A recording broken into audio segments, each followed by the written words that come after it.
We can count back 400 years.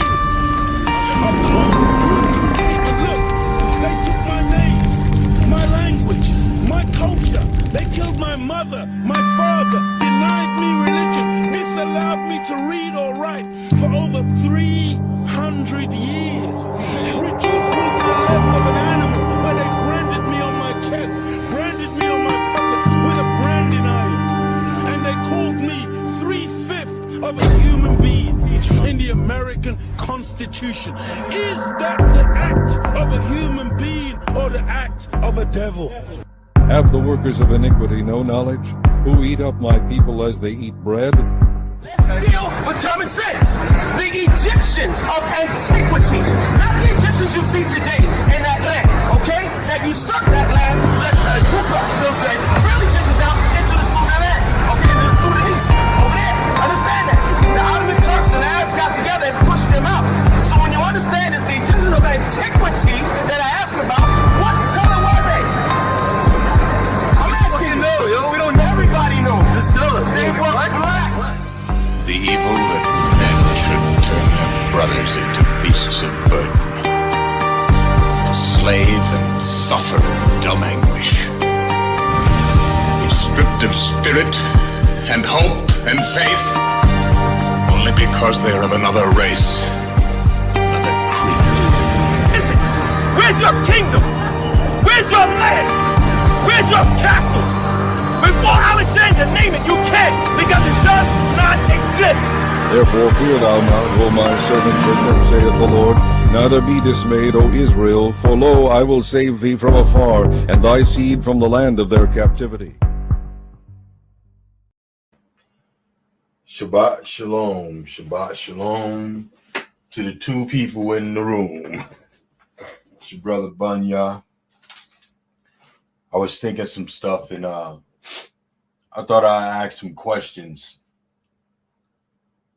concerning DNA.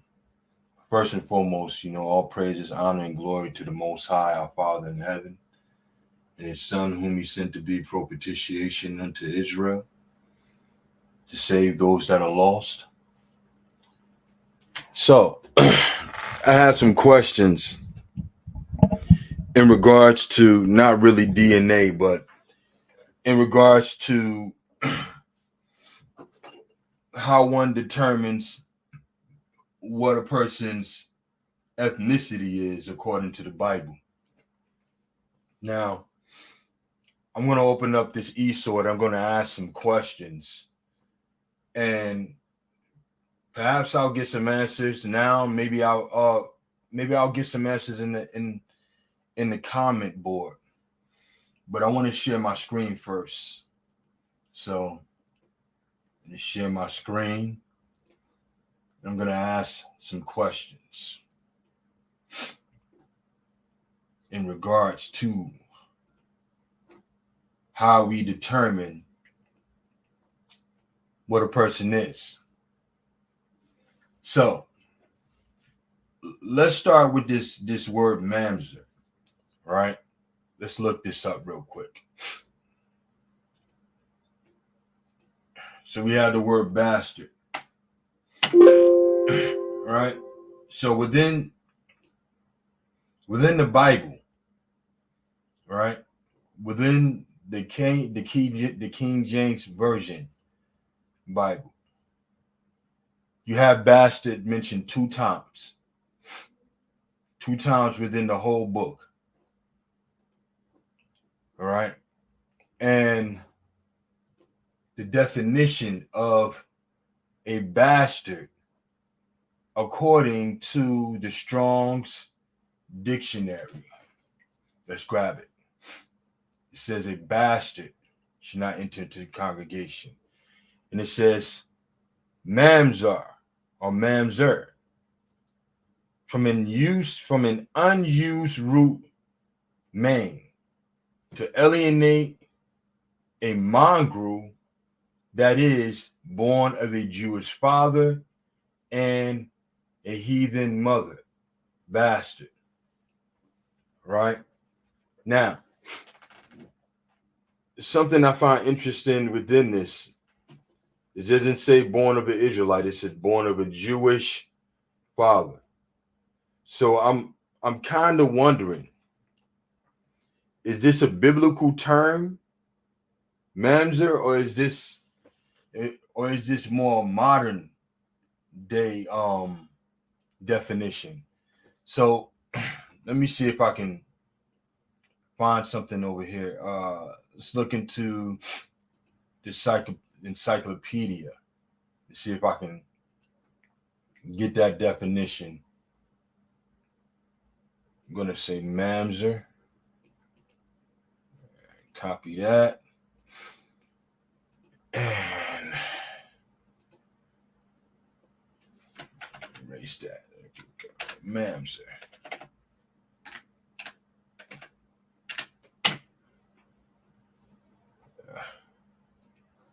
No, that's not.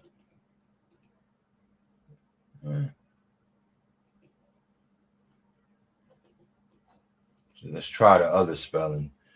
Since it didn't work with that one, let's try mamzar. Mamzar. Let's try that. See what we get from mamzar. On the search for truth. Mamzar.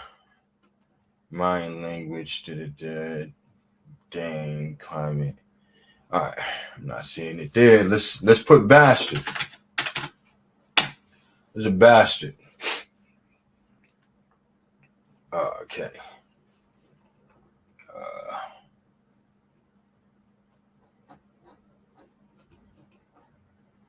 That's the encyclopedia. So let's see if I can get the definition from somewhere else.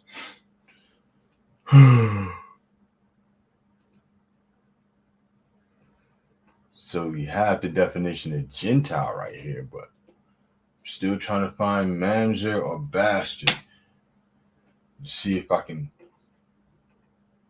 get some understanding. Bastard toe flex. Nope, that's not it. Let's go to good old fashioned Google search. Google me.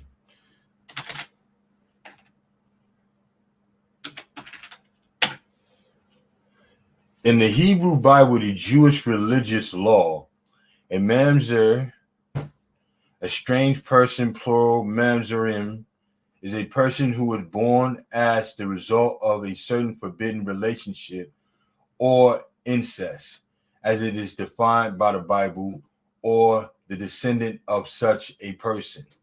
So according to Google, right, and I believe this is coming from Wikipedia, it's saying the mamzer is a person born of a forbidden relationship or incest, or anybody that's born from a mamzer is also considered to be a mamzer also, right? Okay. Let's take a look at another one. Let's see if I can get. Let's look at bastard real quick too, because I have some questions. I have some questions. It says bastard. It says an unpleasant or despicable person. he lied to me, the bastard, right? Scoundrel, villain, rogue, right? And it says the adjective is of a thing no longer in its pure or original form. Debased, a bastard, Darwinism, hybrid, alloy, adulterate, impure. Yeah. Right? Bastard. Let's see what the Merriam Dictionary says. Plural bastards, usually offensive, a child born to parents who are not married to each other. All right. And then it says something that is spurious, to see spurious. It says irregular, inferior, or of questionable origin. It says an offensive or disagreeable person used as a general term of abuse. All right. Bastard in its adjective, born to parents who are not married to each other. It says of mixed or ill-conceived origin, of abnormal shape or irregular size, of a kind of similar to but inferior to or less typical than some standards, lacking genuineness or authority. All right. So that's what the Merriam Dictionary says a bastard is. I want to see if I can find Mamzer also. See if I can find Mamzer.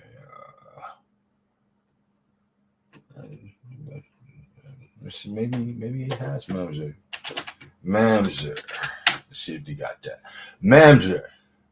It says variants.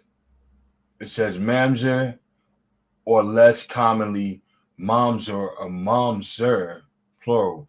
A child of a union not sanctioned by biblical law as interpreted by the rabbis. Okay. Yiddish, Mamzer. All right, so even the word Mamzer is actually Yiddish, right? Yiddish, from the Hebrew Mamzer, a child born out of wedlock, right? So let's see what the Brown Drivers Briggs says a Mamzer is. It says a bastard, child of incest, illegitimate child, one a bastard, mixed population, figuratively, born of a Jewish father and a heathen mother, or vice versa, right? So that's what it says a Mamzer is. So you have several definitions of Mamzer and bastard, ranging from an insult to really just describing one who doesn't have an origin, one who has a Jewish mother and a heathen father, or vice versa, right?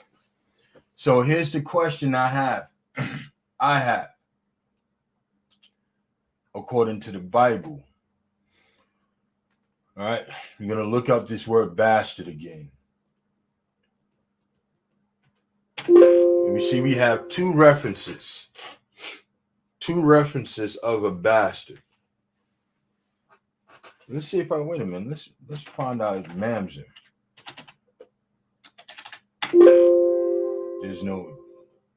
There's no actual word used as a Mamzer within the whole Bible.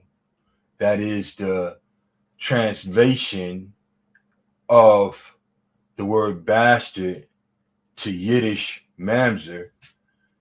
But here's the question. Do we have any examples in the Bible of any individual being called a bastard or a Mamzer? Do we have in the Bible any examples of an individual person or peoples being called bastards or Mamzers? That's a question. Now, keep it in mind, you only see two references of the word bastard in Deuteronomy 23 and 2 and Zechariah 9 and 6. right? And it says a bastard should not enter the congregation of the Most High in Deuteronomy 23:2. And it says in Zechariah 9:6, and a bastard should dwell in Ashdod. All right. Now, these are the only two mentions we see bastard. So, and we understand the definitions, but we don't see the example of one being called such. So the question would be is why? Why aren't there any other people in the Bible or any individuals being called bastards or mamzers in the Bible? Okay. More questions. Here's another question. When we look up begat, why do we not see any examples of women begetting children? Why do we always see he begat, he begat, he begat? Why don't we ever see he and she begat? And if we do, how many times do we see those examples within the Bible? I know we do see in Matthew Mary's mention, but we do not see begat. Matthew's 1:16, and Jacob begat Joseph, the husband of Mary. And then it says, of whom was born Jesus, who is called the Christ. But we still don't see begat. All right. So why don't we see that? That's a question. Another question is, are there any nations in the Bible named after a woman? That's another question. Are there any nations in the Bible named after a woman? Right? That's a question. I also want to share something. I want to share a video. It's not a long video, just a moment where sisters are describing people that's leaving America to go to Africa. I think it's interesting. I'm gonna share it with you and see if we can kind of understand where she's coming from in regards to DNA. Because I know there's a lot of people, right, who are looking to DNA now to say, well, I'm this or I'm that. Or did you get your DNA test done? How do you know you're an Israelite if you did not get your DNA test done? Right? Now, the Bible tells us how we're supposed to understand who an Israelite is. The scripture says the curses should be on them for a sign and a wonder, and upon their seed forever. So the affliction, the racism, the oppression, the results of slavery and everything in between are examples of things that Israelites would go through. Right? That's what the Bible says. But because we now have this, I don't want to say situation, but we have this understanding now amongst our people that an Israelite is determined by both Israelite mother and Israelite father. There's no biblical example to show that a person was not an Israelite if they had an Israelite father and a heathen mother. There's no example that I have found. Let me correct myself. I have not found any biblical example that shows that an Israelite man and a heathen woman will not bring forth a child that is an Israelite. Now, let's take a look at this sister's video. It's not a long clip, probably about a minute, but I want to throw in this fair use before I play it. Here we go. Copyright disclaimer under Section 107 of the Copyright Act 1976. And this is a copyright disclaimer under Section 107 of the Copyright Act 1976. Allowance is made for fair use for purposes such as criticism, comments, news reporting, teaching, scholarship, and research. Fair use is a use permitted by copyright statute that might otherwise be infringing. Nonprofit, educational, or personal use tips the balance in favor of fair use. Okay. So again, let me share my screen. Make sure the audio is on. And I'm going to share what this sister has to say concerning DNA. Why you escape? You're trying to escape what you believe is a racist country that is built off of racism, built off of slavery, blah, blah, blah, blah, blah, blah, blah. And you're believing in your mind that you're going to go to a whole other continent because they tell us that we're African continent, American continent. These are two continents together that we have been told that this is who we are and what we are when they're two totally different places. Then you add that DNA DNA genealogy, right?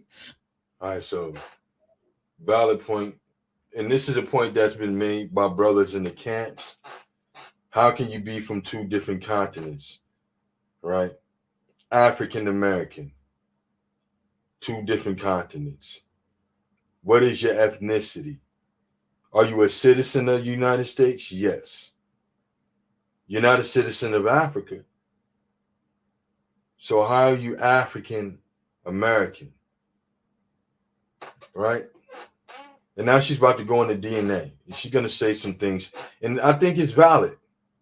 And I think we should all think about this, about what she's going to say when we substitute DNA for what the Bible has already told us. Where somehow my DNA, right, can tell me a place that my ancestors were 400 years ago when the DNA is not fully capable of telling me, it's not capable of telling me who my father is unless I can get a piece of his DNA or a piece of his DNA from one of his sisters or brothers. All right, so a DNA test can't tell you, according to what this sister is saying. I don't know what her genetic background is or her studies are, but just based off of what she's saying, is that a DNA test cannot tell you who your father is unless you have his DNA to compare it with. That's what she's saying. So if this is true,